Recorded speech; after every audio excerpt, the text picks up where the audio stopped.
ხსნა რომ ეს ჰუმანიზმის და სახელმწიფო ინტერესებით გამოიტანა ეს გადაწყვეტილება, მაგრამ ჩვენ მთელი დღის განმავლობაში ვუყურებდით მშობლებს, ახლობლებს, პატიმრების, რომლებიც თოვლში მთელი დღე, მერე ღამეც სხვათა შორის ელოდებოდნენ პატიმრების გამოშვებას და არც ერთი შეწყალებულთაგან არც ერთი არ აღმოჩნდა ეს გახმაურებული საქმის, ინდისის პატიმრები, ამ ზიამაღლობელი, ანუ არც ერთი გვარი ამ სიაში არ აღმოჩნდა.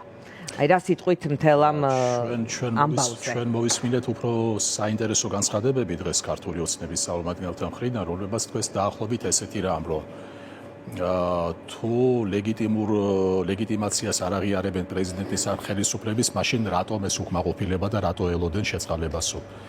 ამასთან დაკავშირებით ჩვენ ალბათ უნდა ვთქვათ ის რაც ასევე დანაშაულის აღიარებასაც ითხოვენ. აღიარეთ და აღიარეთ ასეთი ფორმულა. არის საკითხები, რომლებიც იურიდიულ კაზუისტიკამდე არ შეიძლება დავიდეს.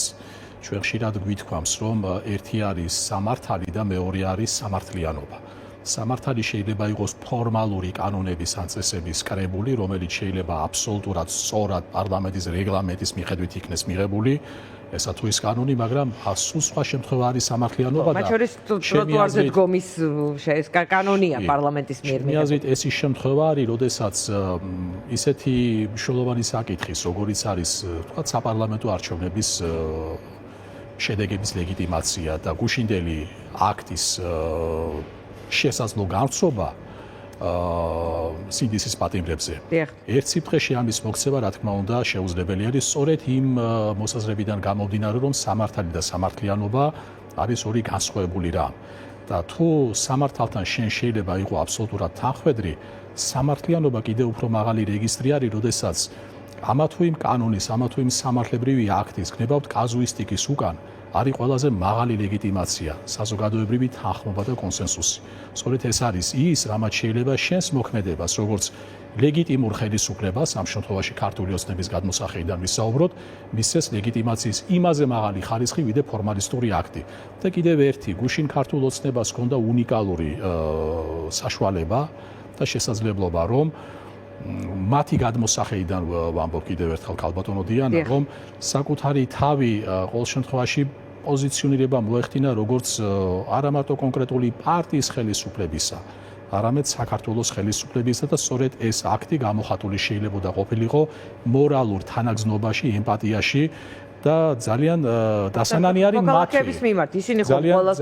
ძალიან დასანანი არის მათთვის და პირველ რიგში გაუგებარი არის ეს ტაქტიკური, რბილად რო თქვა ტაქტიკური გადაცდომა, რატომ დაემართათ და ვერ გამოიყენეს თუნდაც საინფორმაციო ოპტიკის კუთხით. თუნდაც როგორ გითხრათ, იცით, აი მორალისტური გადმოსახედიდან რატო არ განიმტკიცეს პოზიცია იმ ჟესტით, რომლის მოლოდინში ჩვენ ყველანი ვიყავით. ერთი სიტყვით, გაუბრალოება კიდევ ერთხელ ვამბობ, კაზუისტიკამდე დაყვანა, ფორმალიზმამდე დაყვანა, ეს არის სამწუხაროდ, ჩვენთან სამწუხაროდ იგივე ხაზის გაგრძელება, რომელიც ჯაჭვისებურად ახასიათებს ხელისუფლებას. კი ბატონო, მათ შეეძლოთ, როგორც აი ამბობენ, რომ ჩვენ არაფერი დაგვირღვევია და ასე შემდეგ. მათ შეეძლოთ, როგორც მინიმუმ ცოტა ადრე ამ განცხადების გაკეთება, ან იმ ტიპის დაზუსტების გაკეთება, რომ ეს მოლოდინი არ ყოფილიყო, იმიტომ რომ თავადაც ხომ აკვირდებოდნენ მთელი დღის განმავლობაში, აი ოპტიკა როცა ახსენეთ სიტყვა, ესე ვთქვათ, თავადაც ხედავდნენ რა ხდებოდა ციხეებთან, რა ხდებოდა ახლობლებისა და მშობლების და კოლეგების ის რაც ჩვენ და მოლოდინი. ის რაც ჩვენ გუშინ ვიხილეთ, არა მარტო პოლიტიკურად არის წამგებიანი ხელისუფლებისათვის, არამედ ადამიანურად და ზნეობრივად. და სწორედ ეს წამგებიანობა იმდენად თვალსაჩინო და აშკარა არის, მაფიქრებს კიდევაც ასე აშკარა წამგებიანი ნაბიჯის გადადგმა, როდესაც შენ არც ცდილობ, არც საკუთარი მოსახლეობის გულის მოგებას ასეთი მეტად მნიშვნელოვანი, მაგრამ სიმბოლური აქტით აბსოლუტურად არ რეაგირებ იმაზე, თუ როგორ შეიძლება აი ამ უმოწყალობაზე, შეწყალების ოპოზიტია არის უმოწყალობა, რეაგირება მოახდინოს საერთაშორისო საზოგადოებამ. აი ალბათ გუშინდელი აი ოპტიკიდან, რასაც ჩვენ ვთქვით და უმოქმედობიდან, უშედეგობიდან ეს ჩვენთვის ძალიან ისე ვთქვათ, ისეთი საგანგაშო დასკვნა შეგვიძლია გამოვიტანოთ, იმიტომ რომ იმდენად აშკარა არის არაკონსტრუქციული მიდგომა, პოლიტიკურად არა მომგებიანი მიდგომა, რომ თავი დავანებოთ ახლა ემპათიას ერთი წამით, რომ კიდევ ერთხელ ვიმეორებ, ძალიან დამთრგუნველი არის გუშინდელი დღის მიმდინარეობა და ძალიან დამაფიქრებელი არის ის შედეგი, უკეთრად ვთქვათ, უშედეგობა, რითაც გუშინდელი დღე დასრულდა. კი ბატონო, ან განსაკუთრებული გარემოება, ან შეწყალების თხოვნა, ასეთი ფორმულირება ჰქონდათ დღეს ოცნების წარმომადგენლებს, ზოგადად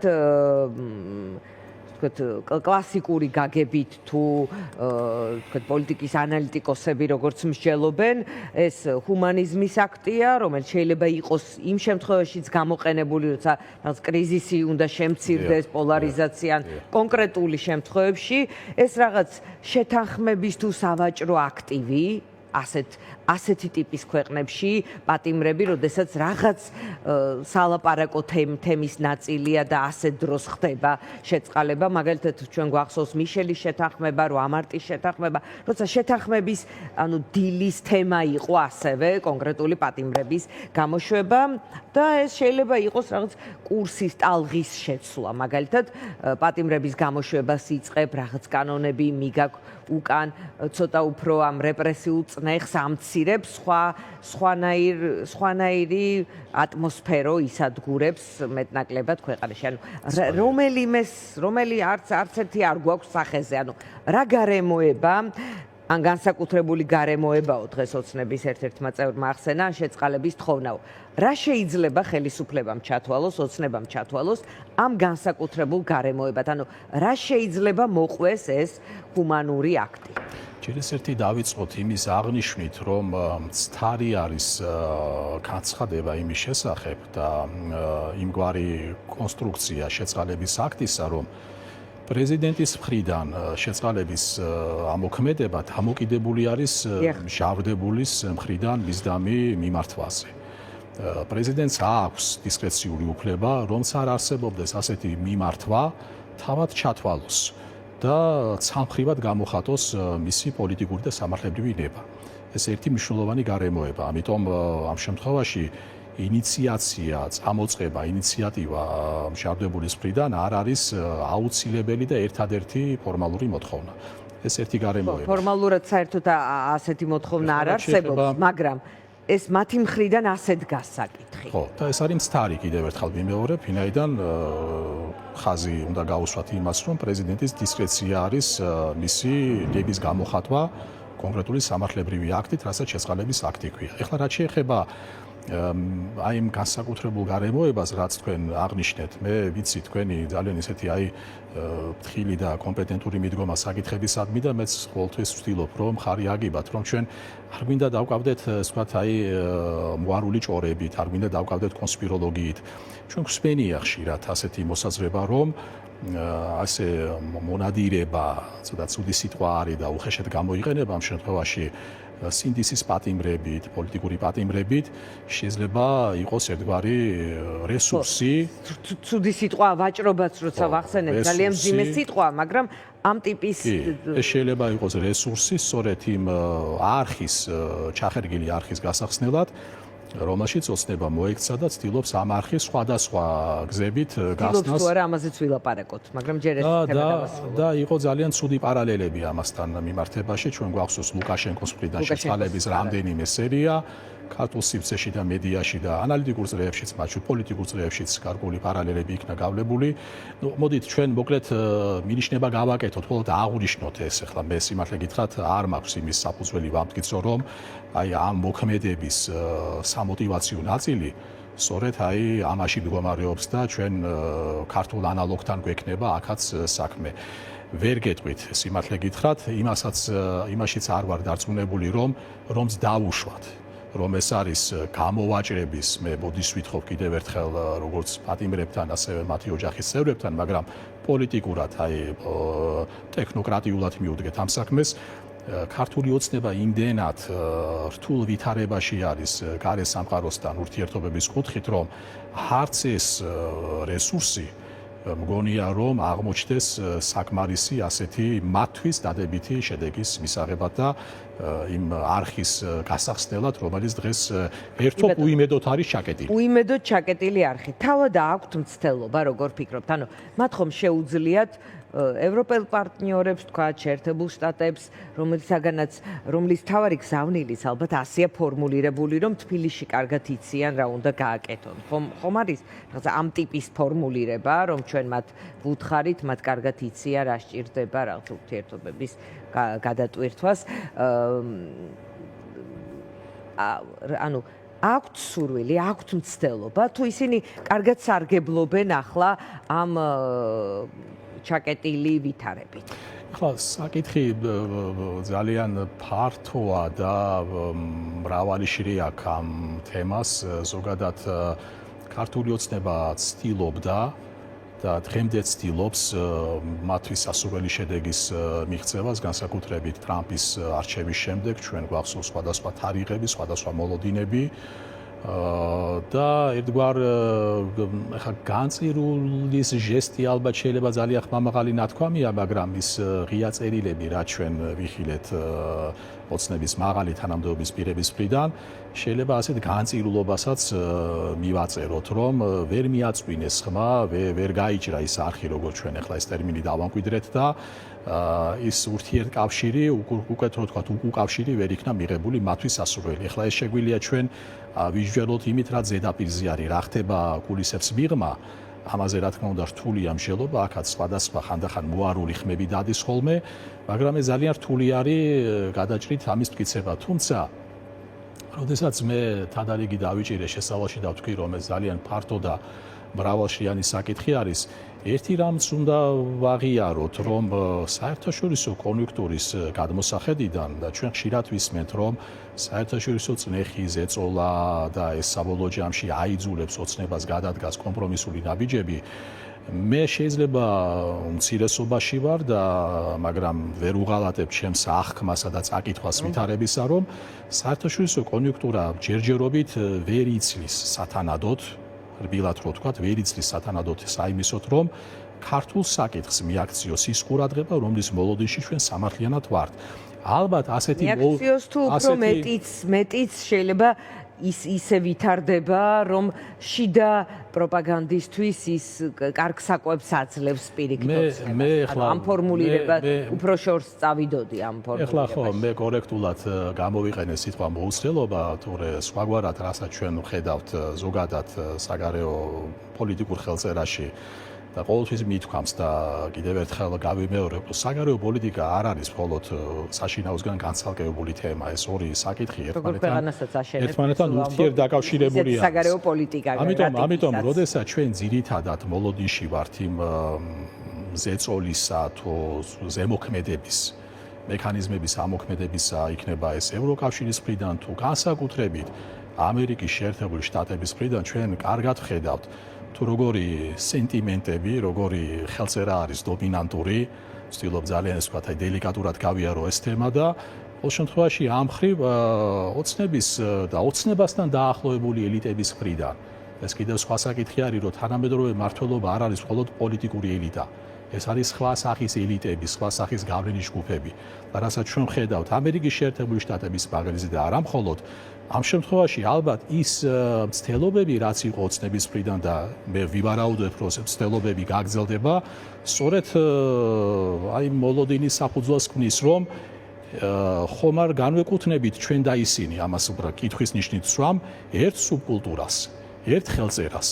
და შესაბამისად ის, რასაც ჩვენ ეხლა ვაკეთებთ და როგორც ვაკეთებთ, ეს იქნება, მინიმუმ სათანადოდ აღქმული თუ არა, არ იქნება გაკრიტიკებული, იმიტომ რომ ეს გასაგები ალგორითმი არის, ეს გასაგები მსოფლმხედველობა არის, ეს მსოფლმხედველობა არის ძლიერი ხელის, ეს მსოფლმხედველობა არის ინსტიტუტებიდან გასული პოლიტიკის ქმნის, ეს ხელწერა არის პოლიტიკის ქმნაზე ხშირად არაფორმალური წრეების გავლენისა, რომლებსაც საერთო არაფერი აქვს არჩევით ან სხვა, ასე ვთქვათ, თანამდებობებთან. ამიტომ აი იმდენად თანამედროვე მსოფლიოში, რომელიც ხშირად ჩვენ განსაკუთრებით ცივი ომის პირობებში უფრო დაყოფადი იყო დემოკრატიებად და ავტოკრატიებად, გარკვეული, ესე ვთქვათ, ხელწერაში ისეთი სინერგია შეინიშნება და ისეთი დაახლოება, რომ როდესაც ჩვენ აი ოცნების მხრიდან შეიძლება ამ სურათს შევხედოთ, შესაძლებელი არის გარკვეული წრეები ოცნების შიგნით რაღაც დამაიმედებელ სიმპტომებს, მათთვის დამაიმედებელ სიმპტომებს და ნიშნებს ამაში ხედავდნენ.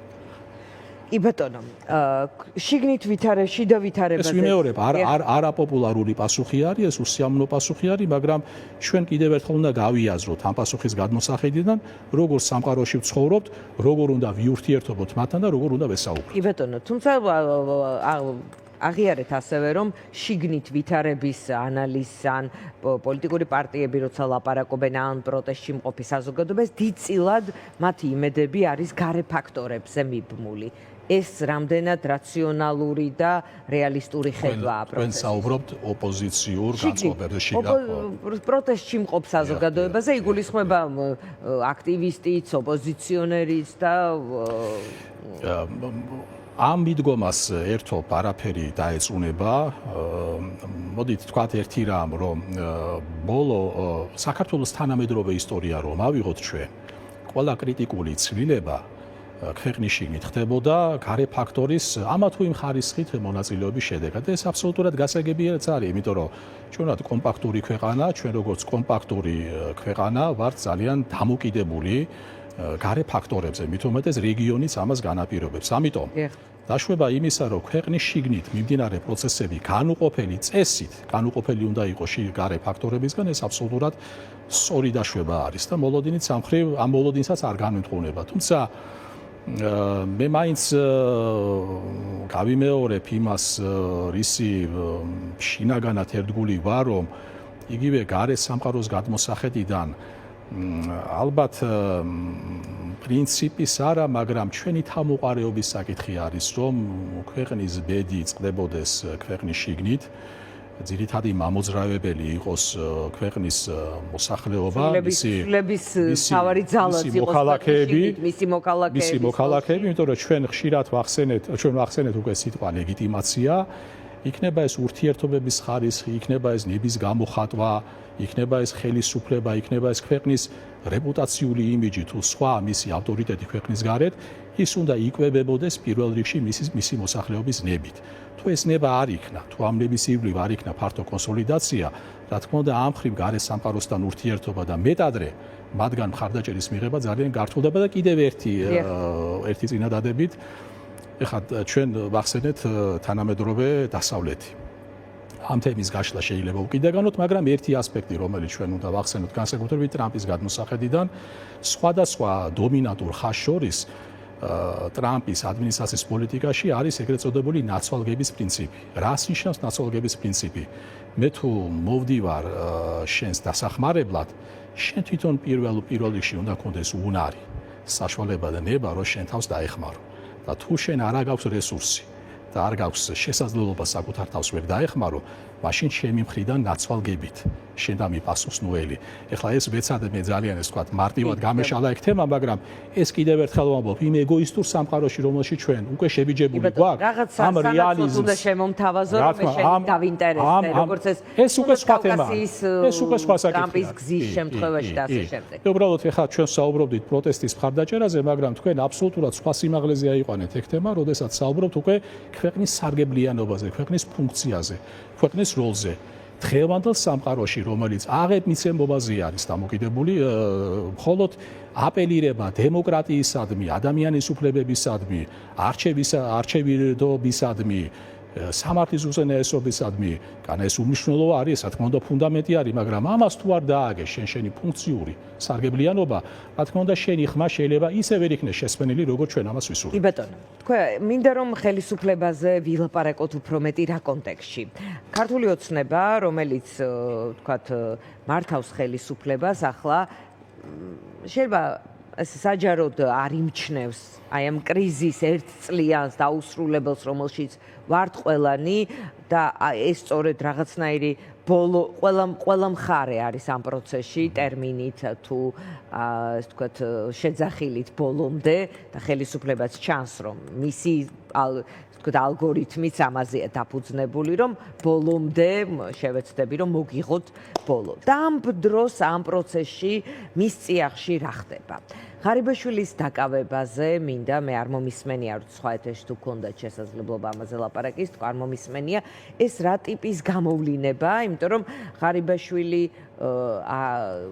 ძალიან ნაცნობი თუ ახლობელი ოცნების ამომრჩევლისთვის უფრო შინაურია, ვიდრე მაგალითად ნებისმიერი სხვა პრემიერი ყოფილა ამ წლების განმავლობაში.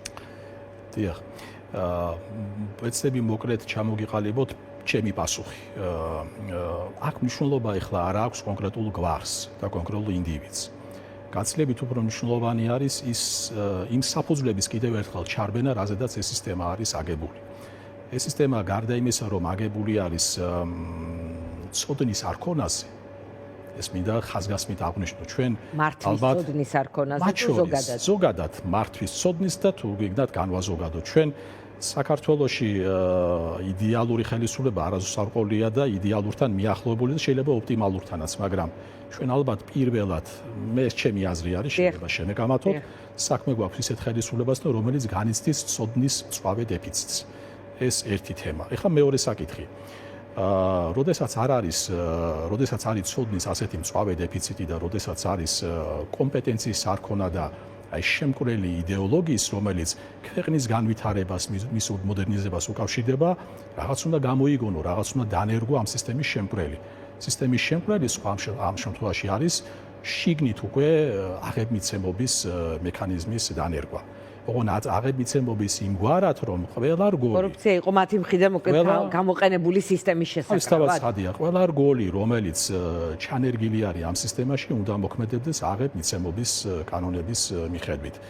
მე გეტყვით ჩემს პირად მაგალითს, თავს მივცემ გადახვევა გაუკეთო, სხვადასხვა საუბრებში ოცნების სხვადასხვა ადამიანებთან, ან დაახლოებულ პირებთან, მათ ყოველთვის უკვირდათ ჩემი მხრიდან, ჩემი მდგომარეობის გამოყენებით გარკვეული პერიოდის განმავლობაში, რატომ ვერ სარგებლობდი იმ სიკეთეებით, რომელსაც სისტემა გაძლევდა, მაგრამ ეხლა გადავიდეთ მაგისტრალურ ხაზზე.